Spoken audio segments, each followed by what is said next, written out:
For the action, and it is a Thursday, gentlemen, so it seems appropriate that we would do a throwback Thursday. Let me take you back to May 2nd of 1993, and a fellow that we all will remember by the name of Del Curry had himself a very big night against the Boston Celtics. He hit a game-winning shot right there, and look at a 5-year-old Steph Curry. Look how fired up Steph was watching his dad. How about that? How about that? Jalen, how about it? He's the son of a gun, literally. I played against his father, one of the quickest releases the league has seen. I love the celebration there, and we'll see if tonight against these Boston Celtics, Steph has a different sort of celebration. If so, it would be the fourth time in his career, and an extremely meaningful one. And so you got him on one side, and you've got the Celtics standing on the other behind their star in Jason Tatum. So, Jalen, who has the bigger night tonight in Game 6, Steph or Tatum? This ain't fair to Jason Tatum, y'all. So the answer to this is Steph Curry. The last time he was in this building, he had 43 points, 10 rebounds, and made 7 threes. It was an anomaly last game that he was 0 for 9.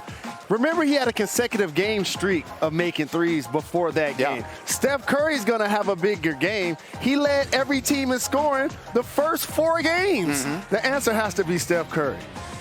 That's too persuasive. I can't go against what Jalen just laid out.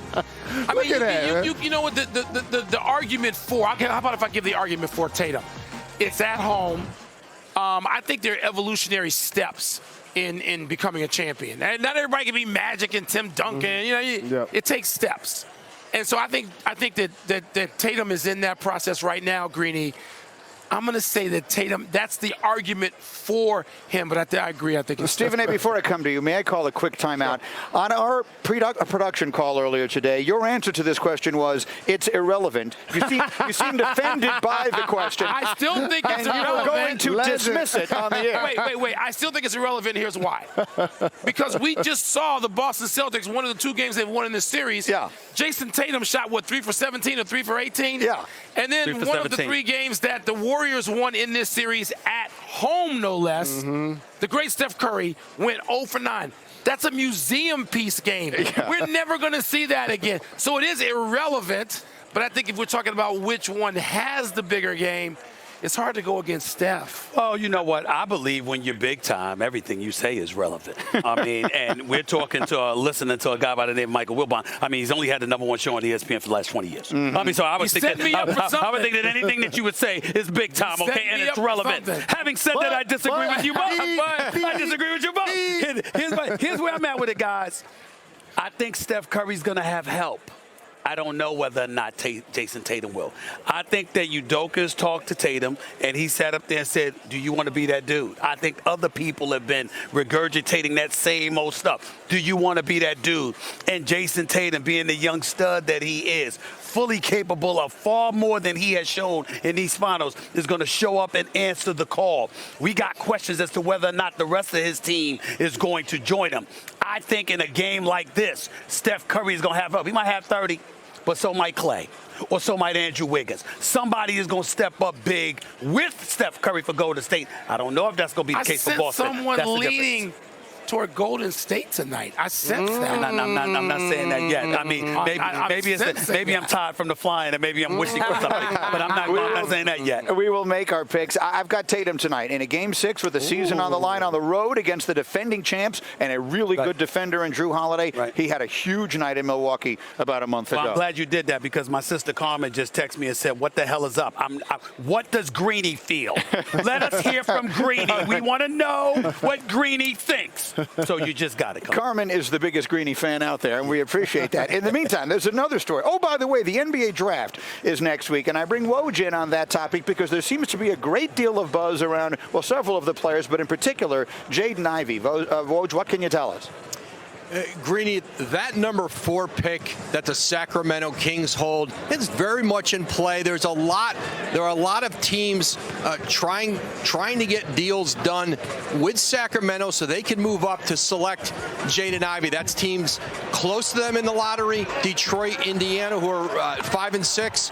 The New York Knicks at 11, Washington Wizards at number 10, and even some teams outside of the lottery. Listen, Sacramento's asking price is going to be significant to move in there. I think they see this as essentially a 4-player draft. There's a drop-off after 4. Monty McNair, their GM, you can expect him to be on the phones in this next week as we get closer to Thursday's draft. And if they're going to move that pick, I think they expect they're going to get a lot in return. But Jaden Ivey is certainly a point guard that among several teams in the lottery and out who'd like to get their, who'd like to get at him. They've already talked to Sacramento. They'll continue to do that here in the next week. The draft is 1 week from tonight, and I can tell you, having driven over to the arena, Woj is in draft mode. He is ready to go because the deals are coming up soon. But before then, we've got tonight Jason Tatum. Some of us think he's going to go for 40 tonight, and by some of us, I mean me. We'll continue as we go. Kevin and Al, back to you. Greedy, I'm with you. Much more from those guys. Back to TD Garden moments. We reveal the Boston player that may hold the secret to victory. He's a giant plus. We'll explain. El, back to you. In Miami, after blowing a game 6 here, everybody was thinking, oh man, they're finally going to lose, right? They go down there, they play maybe the best 46 minutes they played all season, till obviously the last couple minutes in crunch time, things didn't go so great, but they advance. And now they think they can do it again. Now, they're going to need more from Jason Tatum, as El just laid out. He has not played to the level we expect in this series. They need to take care of the ball, as we've talked about over and over and over again. 15 or less turnovers, that's the magic number.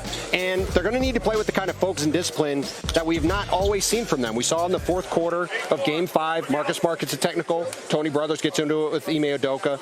They said yesterday, we're done with that. We got to focus on what's going on the court. If they do, I think we're headed to San Francisco for Game 7. Celtics feeling really good. Vegas also feeling good. Caesars has them favored by 3.5 points heading into tonight. All right, that's the Celtics perspective. Let's go to El for the Warriors perspective. You, Kev, it feels a little bit like the odds are stacked against the Warriors as we say hello. You're taking a look at Jordan Poole there, warming up, getting ready.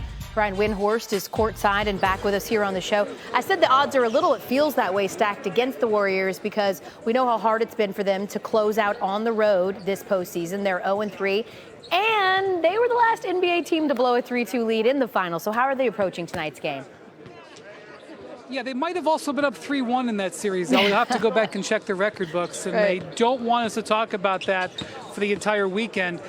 In those 3 games that they lost earlier this postseason in road closeout opportunities, they gave up an average of 126 points.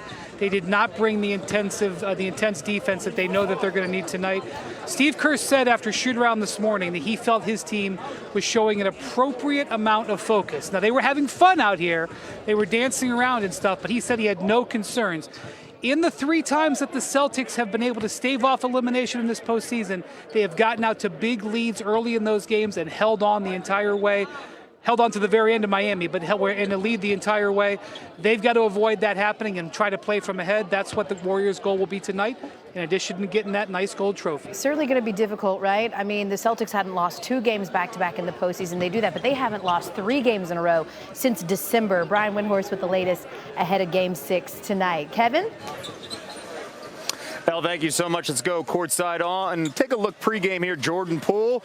I know Jalen Rose likes to see a Michigan man on the floor right there knocking outside jumpers. Absolutely. The Splash Brothers won the championship, 3 of them. Can the Poole party get his first one? Oh, he was really good in Game 5, and they needed his offensive output with Steph Curry struggling 0 for 9 from three-point land. And that is Jalen Rose NBA Countdown's very own joining us here. Let's stay here with Steph, because a couple days ago you made a prediction, and I was taken aback by while we were talking on Get Up. He missed 9 threes in that game, Game 5, Steph Curry. What's your prediction in the first half here from Steph Curry as a rebound game? So the Splash Brothers are going to do a lot of what we call kill